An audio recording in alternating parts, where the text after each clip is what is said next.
आइए सुनिए, देखिए, समझिए सनातन सत्य।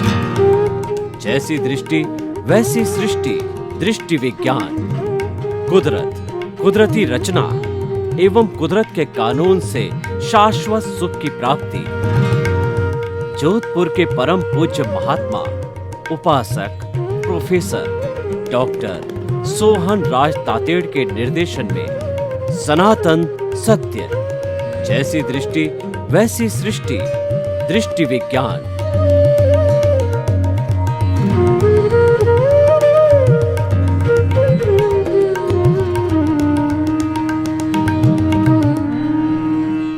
भाइयों और बहनों, मातृशक्ति को नमन। ज्ञानी पुरुष की हाजिरी से विज्ञान प्रकट होता है, क्योंकि वो किसी शास्त्र से नहीं बताते, वो अपने अनुभव से बताते हैं और अनुभव के आधार पर ही हमारा जो है विज्ञान प्रकट होता है। हमको अच्छा जो है मुक्ति का मार्ग मिलता है, सनातन सत्य मिलता है। तो सनातन सत्य प्राप्त करना है तो आप ज्ञानी पुरुष को ढूंढिए। स्वामी जी सभी यह कहते हैं कि अज्ञान के कारण आत्मा भटक रही है 84 लाख जीवा योनि के अंदर। उन्होंने नाम अलग अलग दिया है। कोई कर्म शरीर कहता है, कोई लिंग शरीर कहता है, कोई कॉजल बॉडी कहता है, कोई पुण्य पाप कहता है, कोई अदृष्ट कहता है, कोई देव कहता है। अलग अलग अलग अलग दर्शनों ने, लेकिन अज्ञान को सभी ने माना है। जैन दर्शन की बात करूं तो उन्होंने कर्म शरीर को बकायदा एक पौद्गलिक शरीर माना है। कैसा पौद्गलिक शरीर? चतुस्पर्शी। उसके अंदर 8 में से 4 स्पर्श होते हैं और विज्ञान की भाषा में वो मासलेस पार्टिकल होता है, उसका कोई वजन नहीं होता है। इसी कारण से आत्मा को उसका भार महसूस नहीं होगा। अगर वजन होता तो वह जन्म जन्मा टनों बंद हो जाता है। ये शरीर जो इतना ढो भी नहीं पाता, वो मासलेस पार्टिकल है, यानी बकायदा उसका एक एक परमाणु की कैलकुलेशन है कि 8 जो है मूल प्रकृतियां हैं, 148 उत्तर प्रकृतियां, उसके कई कई कई डिवीजन है। उसका प्रकृति स्थिति प्रदेश लंबा एक जो कहना चाहिए कर्म ग्रंथ का एक लंबा है, जिसमें सैकड़ों सैकड़ों वॉल्यूम है। तो मैं आपसे ये जानना चाहता हूँ कि अध्यात्म विज्ञान जो है इस कर्म शरीर को या अज्ञानता को फिजिकल मानता है या किस रूप में मानता है, ये दृष्टिकोण भी अपने आप को समझना पड़ेगा। और वो तो क्लियर मानते हैं कि जितना जितना निर्जरा होती रहती है उतने उतने कर्म आत्मा से अलग होते गए, और अगर वापस प्रवृत्ति करी तो फिर जुड़ते गए, प्लस माइनस होते होते जन्म जन्मांतर में चलता रहता है और जो है ये भारी हल्का होता रहता है। तो अध्यात्म विज्ञान के अंदर वो अज्ञानता किस रूप में मानी गई है, फिजिकल रूप में या कोई और रूप में, ये जानना बहुत जरूरी है। उसका थोड़ा कृपया विश्लेषण कीजिए। प्रश्न के लिए धन्यवाद और सभी श्रोताओं को मेरा नमस्कार। कितना सरल मगर गहन सब्जेक्ट है अज्ञान की परिभाषा। जैन आगम में लिखा है, राग द्वेष और अज्ञान को मिटाओ। वेदांत में कहा है, मन विक्षेप और अज्ञान को मिटाओ। सभी लोगों ने अज्ञान तो कॉमन कहा है, और अज्ञान का मतलब होता है विशेष ज्ञान। विशेष का मतलब होता है आत्मा के अलावा का ज्ञान। जो ज्ञान जीवन चलाने के लिए और जन्म मरण प्राप्त करने के लिए होता है, इसका एक नाम है अज्ञान। चारों गति में घूमने का ज्ञान होता है, उसको कहते हैं अज्ञान। कर्म बंद करने का ज्ञान होता है, उसका नाम है अज्ञान। सनातन सत्य को न जानना और रिलेटिव सत्य को ही ओनली सनातन सत्य के रूप में मानना, उसी का नाम है अज्ञान।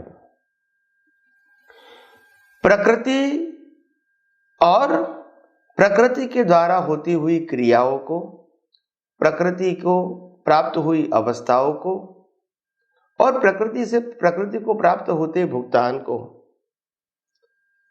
मालिकी भाव, कर्ता भाव और भोक्ता भाव से मानना, उसका नाम है अज्ञान। और प्रकृति ही मैं हूं वो मानना, वो भी है अज्ञान। और प्रकृति से जुड़ा हुआ जन्म, जीवन, मृत्यु भी मेरा है, या तो बचपन, युवानी, बुढ़ापा मेरा है, ये मानना, उसका नाम भी है अज्ञान। यानी ये सब अज्ञान की परिभाषा है। तो अज्ञान हमेशा अवस्था के रूप में नहीं है, अज्ञान हमेशा दृष्टि के रूप में है। अगर अज्ञान अवस्था के रूप में होता तो कोई व्यक्ति मोक्ष में जाएंगे ही नहीं, क्योंकि लास्ट बर्थ में भी तो जीवन है। मगर अज्ञान हमेशा ज्ञान दर्शन के रूप में होता है, वो फिजिकल फॉर्म में नहीं होता है। फिजिकल फॉर्म में जो कुछ भी होता है ये सब तत्व और कानून से बनी हुई अवस्था है और वो कुदरती रचना है। इसमें ज्ञान अज्ञान नहीं है, मगर ये साइंटिफिक प्रोसेस है। मगर इसको किस एंगल से आपके ज्ञान दर्शन से मानते हैं, वहां ज्ञान अज्ञान समाया हुआ है। तो ज्ञान अज्ञान वो दृष्टि का विषय है और विज्ञान वो अनुभूति का विषय है। ज्ञान अज्ञान दोनों मान्यता है। क्या है? मान्यता। और विज्ञान फैक्ट है, यूनिवर्सल है। मान्यता परिवर्तित हो सकती है, विज्ञान परिवर्तित नहीं होता है। तो विज्ञान को जानना समझना वो सनातन सत्य है और वो ज्ञान अज्ञान रूपी अज्ञान को मिटाने के लिए है, जिससे जन्म मरण और पाप पुण्य बनता है। तो दुनिया के लोग एक एंगल से महापुरुष, खास करके साधु और सन्यासी, त्याग को ही त्यागना ही मुक्ति का मार्ग मानते हैं। तो अध्यात्म विज्ञान तो बिल्कुल क्लियर कहता है, जब इस दुनिया में तुम्हारा कुछ है नहीं तो क्या त्यागोगे? कुदरत का था है और नहीं त्यागोगे तो भी कुदरत के पास ही रहेगा, शरीर भी और इनकी राख भी। इसमें क्या त्यागने का है? हो जब भी त्यागोगे। तो त्यागना है तो अज्ञान को त्याग करो, जिसकी वजह से जो तुम और तुम्हारा नहीं है इसको तुम और तुम्हारा मानते हो, वो अज्ञान को त्यागो। और अज्ञान को त्यागने के लिए विज्ञान की जरूरत है। और विज्ञान का जब ज्ञान होगा, धीरे धीरे अज्ञान चला जाएगा और पूरा विज्ञान समझ में आ जाएगा, तो अज्ञान क्या हो जाएगा? जीरो हो जाएगा। फिर ज्ञान अज्ञान दोनों रहेगा नहीं। और विज्ञान है वो कुदरती रचना है और आप आत्मा के रूप में विज्ञान घन है, जिसकी हाजिरी में ये अवस्थाएं साइंटिफिकली बनती रहती है। और केवल ज्ञान में सब कुछ प्रोसेस दिखती है, सब कुछ लॉ दिखता है। और जब केवल ज्ञान नहीं है तो केवल दर्शन में खाली लॉ समझ में आता है, दिखता नहीं है। तो ये सिंपल बात है। तो कहने का मतलब, आज तक हमने कई सालों से, कई सदियों से इस आध्यात्म को साइंटिफिक वैज्ञानिक दृष्टिकोण से समझने की कोशिश ही नहीं किया, समझाने वाले भी नहीं है। हाँ, और सांसारिक मार्ग और त्याग के मार्ग को समझने की ही कोशिश किया। उसके ऊपर विज्ञान है, वो समझने की कोशिश नहीं की। चलो भी संसार से थक गए, कंटाल गए, साधन संपत्ति संबंधों से, तो त्याग ले लो और शास्त्र का पठन करो, धार्मिक क्रिया करते रहो, सब छोड़ते रहो, ये बताया, ताकि जो मालिकी भाव का जो बंधन है और परिवार की जिम्मेदारी है वो आपको नहीं उठानी पड़ेगी, और आपकी जरूरत है वो समाज पूरी करेगा, क्योंकि आप त्यागी हो। तो ये एक व्यवस्था का हिस्सा है, त्यागी और भोगी। केवली भगवंतों ने, तीर्थंकर भगवंतों ने बताया कि इस ब्रह्मांड में दो ही प्रकार के जीव हैं। कितने? दो। हाँ। त्यागी भोगी। एक मुक्त है और दूसरा संसारी है। मुक्त है, उनको शरीर नहीं है, और दूसरा कौन सा है? संसारी। और संसारी का दो हिस्सा, त्यागी और भोगी। भोगी, मगर दोनों संसारी है। संसारी। दोनों में से एक के मुक्त नहीं है। कुदरती रचना देखने वाला मुक्त। तो मुक्त जो है वो त्यागी और भोगी नहीं है, और त्यागी भोगी है, वो मुक्त नहीं है, वो पाप पुण्य वाला हो सकता है।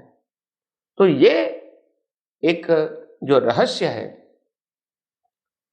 जो हमको एक थिंकर पीपल के रूप में, एक विचारक के रूप में, रहस्य के रूप में, सनातन सत्य के रूप में समझना चाहिए, वो हमने आपके सामने बताने की या पेश करने की कोशिश किया।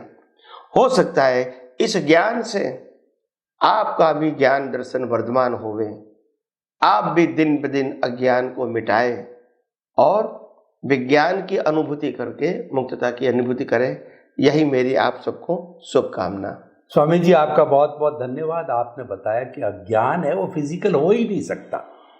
जो फिजिकल होगा वो तो अवस्था मात्र होता है, वो वर्ण गंध रस स्पर्श से जुड़ा हुआ होता है, और अज्ञान तो मान्यता से जुड़ा हुआ है। आपकी जो भ्रांत मान्यता है वो अज्ञान है, और आपकी जो मान्यता शाश्वत है, सनातन है, चेतन से जुड़ी हुई मान्यता है, वो आपका विज्ञान है, वही मुक्ति का मार्ग है। इसीलिए जो समस्त, अगर सारे जितने भी जो धार्मिक ग्रंथ है, धार्मिक जो संप्रदाय है, उन सब की बातों को समाहित करें तो हम कहना चाहेंगे कि भ्रांत मान्यता को तोड़िए, अज्ञानता को तोड़िए।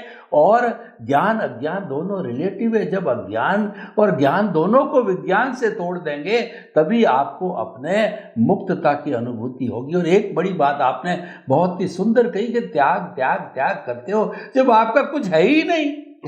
सब कुछ कुदरत का है तो आप त्यागोगे क्या? कोई चीज आपकी खुद की नहीं है, आपकी स्वयं की तो आपकी आत्मा है, उसका अनुभव करो। उसके ऊपर कुदरत का कानून भी नहीं चलता। तो बहुत सुंदर बात है स्वामी जी, इससे सनातन सत्य बहुत ही पुष्ट होता है। आपके प्रति बहुत बहुत कृतज्ञता और धन्यवाद।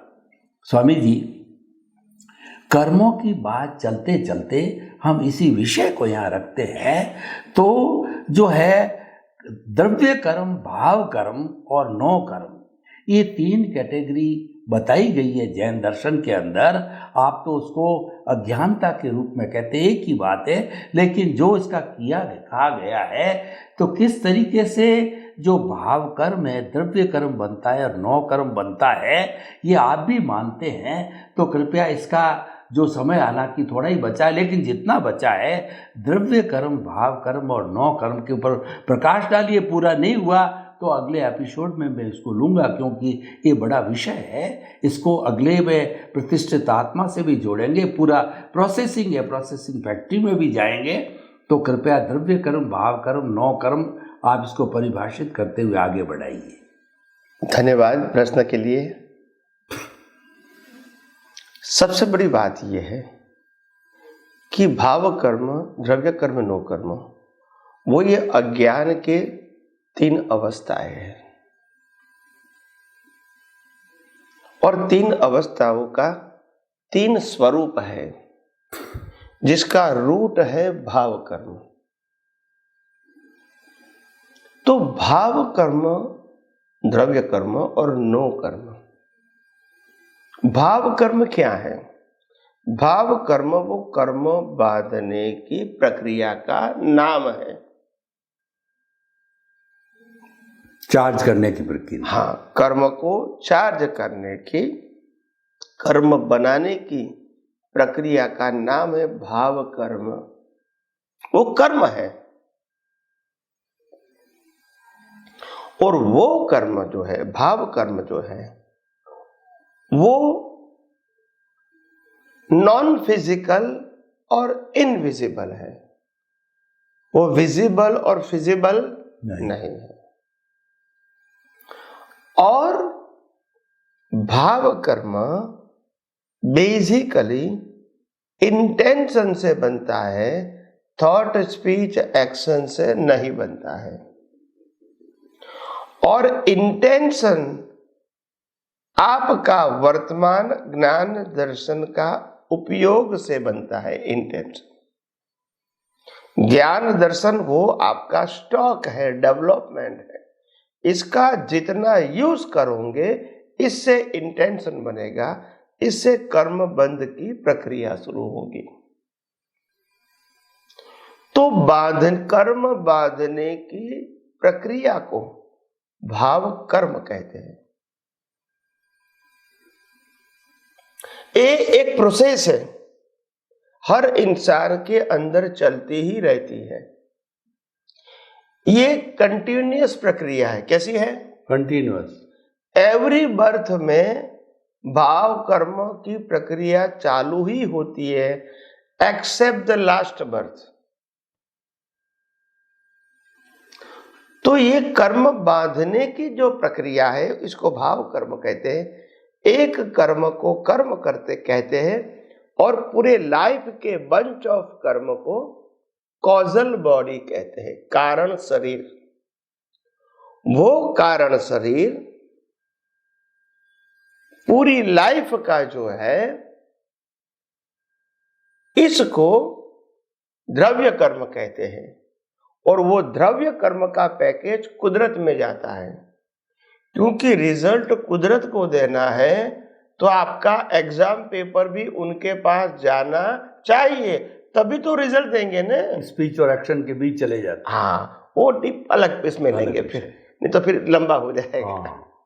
इसीलिए तो कहने का मतलब, वो पूरा जो कॉजल बॉडी है वो कुदरत में जाएगा, वो कुदरत में जाएगा, वो द्रव्य कर्म हो गया। अभी आप इसमें कोई करेक्शन कर सकते नहीं, क्योंकि पेपर कुदरत के पास गया, आंसर पेपर।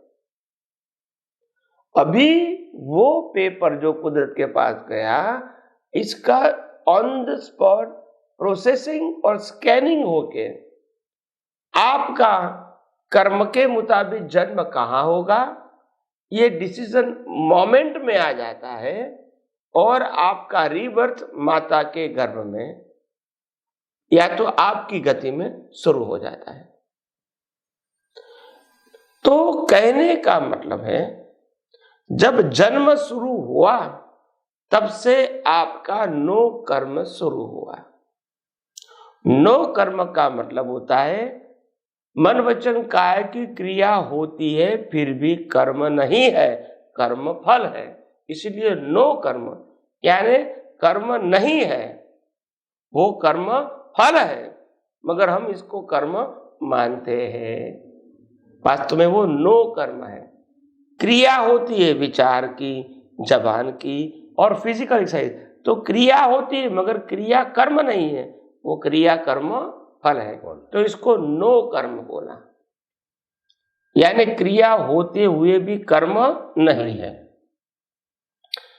तो ये जो तीन प्रकार की जो अवस्थाएं हैं, भाव कर्म, द्रव्य कर्म, नो कर्म, इसको अगर स्थूल भाषा में, संक्षिप्त में, थोड़े शब्दों में बताना है, तो भाव कर्म का मतलब होता है कर्म बांधने की प्रक्रिया।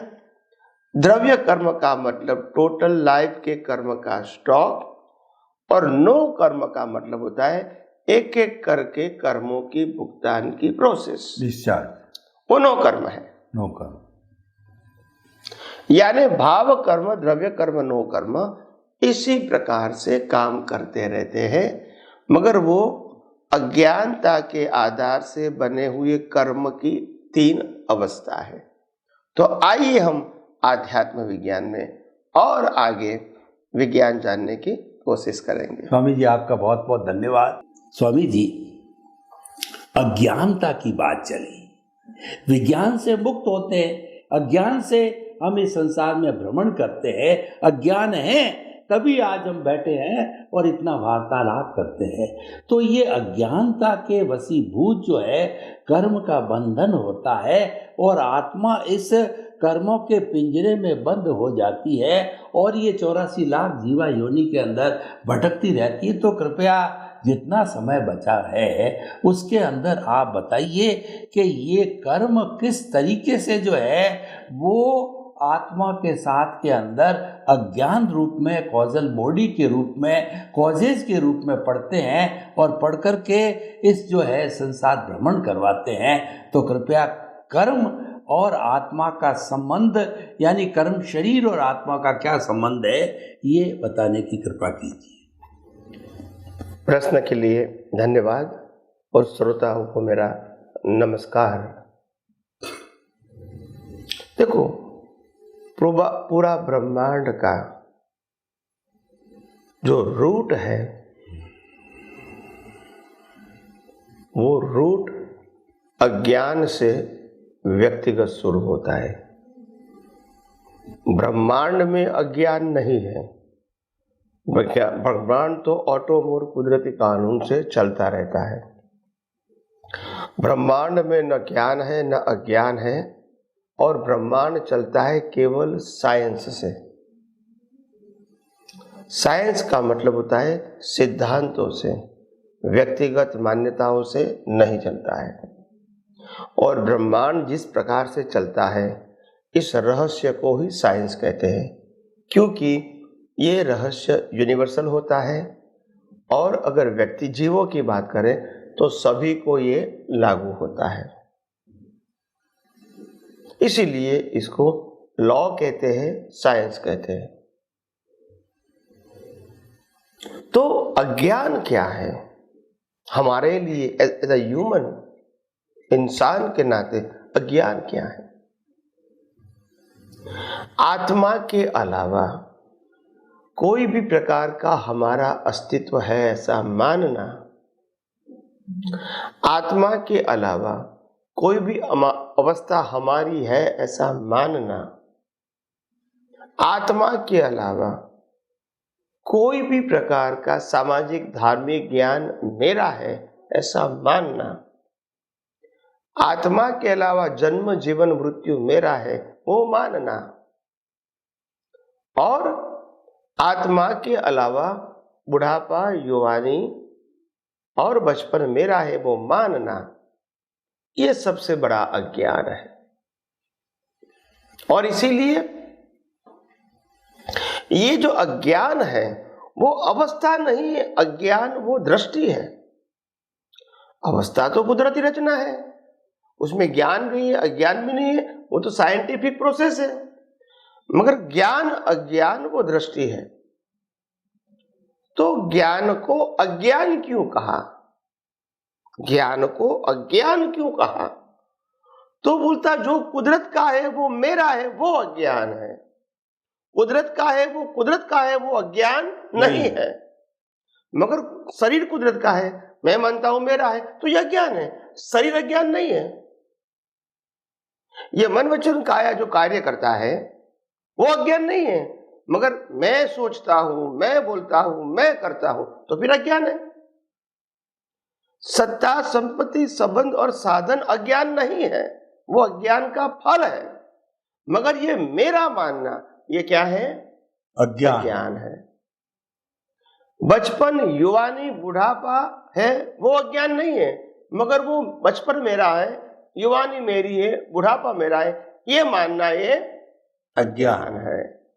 जन्म जीवन मृत्यु वो अज्ञान नहीं है, वो साइंटिफिक प्रक्रिया है, मगर वो जन्म जीवन मृत्यु मेरा है वो अज्ञान है। पुनर्जन्म मेरा होगा वो अज्ञान है, चारों गति मेरी होगी वो अज्ञान है। तो अवस्था के रूप में अज्ञान नहीं है, अवस्था की मान्यता के रूप में अज्ञान होता है। क्योंकि कोई भी अवस्था जो कुदरती कानून से बनी हुई है, 6 तत्वों से बनी हुई है, वो कुदरती रचना ही है। उसमें हम और हमारा कुछ भी नहीं है। फिर भी उसमें कोई भी एंगल से हमारा है, हम है, ऐसा कोई भी एंगल से मानना इज इक्वल टू अज्ञान। ऑनरशिप डूअरशिप मानना अज्ञान। Ownership, doership and suffering. और तीनों का एक नाम है देहाध्यास। और देहाध्यास इज इक्वल टू अज्ञान। तो कुदरत कहती है देह, शरीर और शरीर की सभी अवस्थाएं वो कुदरती रचना है। तो कुदरती रचना को कुदरती रचना देखना वो ज्ञान है। और ज्ञान के पीछे साइंटिफिक प्रोसेस है, वो विज्ञान है। तो अज्ञान ज्ञान और प्रोसेस वो विज्ञान है। तो कोई भी प्रोसेस को सैद्धांतिक समझना वो विज्ञान है। और कोई भी प्रोसेस को मेरा तेरा समझना वो अज्ञान है। और कोई भी प्रोसेस को कुदरती रचना समझना वो ज्ञान है, सिद्धांत रूप। यस। और वो प्रोसेस के पीछे जो सिद्धांत बनाया हुआ है वो विज्ञान है। तो ज्ञान, अज्ञान और विज्ञान। अज्ञान का मतलब होता है कर्ता भाव, मालिकी भाव, भोक्ता भाव इनटू इन्वर्टेड कोमा देहाध्यास। और ज्ञान का मतलब होता है ये सब कुदरत का है, वो ज्ञान है। और कुदरत ये सब अवस्थाएं कैसे बनाती है वो सिद्धांत समझना वो विज्ञान है। तो विज्ञान से अज्ञान खत्म हो जाता है, इरेज हो जाता। क्योंकि सही ज्ञान मिलता है कि तुम कौन हो और तुम कौन नहीं, तुम्हारी क्षमता क्या है, शक्ति क्या है और तुम्हारी शक्ति क्या नहीं है, ये सब कुछ वो बताता है। तो आइए हम सब आध्यात्म के मार्ग में और ज्यादा विज्ञान को समझने की कोशिश करें। स्वामी जी आपका बहुत बहुत धन्यवाद। आपने बहुत सुंदर बात बताई कि जो कुदरत के कानून को जो मानना है वह जो है सारा ज्ञान है, और जो प्रोसेस है वो विज्ञान है, और इसको न मानना ज्ञान है। इन सबको हम जाने तो निश्चित रूप से हम जो है सर्वोच्च पद मुक्ति को प्राप्त कर सकते हैं। आपके प्रति बहुत बहुत धन्यवाद, कृतज्ञता। और स्वामी जी जय सच्चिदानंद। जय सच्चिदानंद।